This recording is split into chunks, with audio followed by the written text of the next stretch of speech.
Hello, I'm Jenny from Gondor Machine. Today, let me introduce you a set of yogurt production line. As you can see, this production line has three parts. First, let's take a look at the first part. It is a 500 liters preheating tank. It can heating the milk to 50 degrees for better homogenization.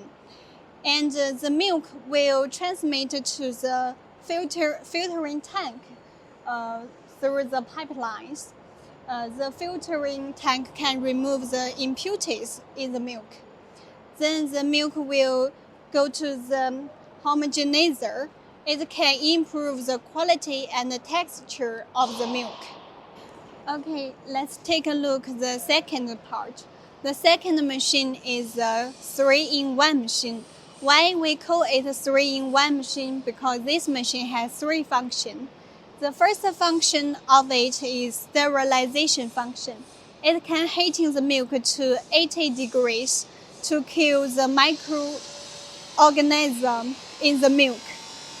And the second function is fermentation.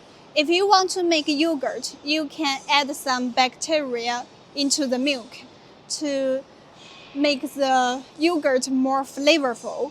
The third function is cooling. Cooling can help yogurt keep longer time. The third machine is a set of cleaning machine. It can clean all machines and their pipelines and high pressure efficiently. And we also have the filling machine if you need. It can fill the yogurt into the bottles. The bottle size can be customized according to your requirements. Okay, so above all is all machines of our production lines. If you need help, you can contact us. Thank you. Bye.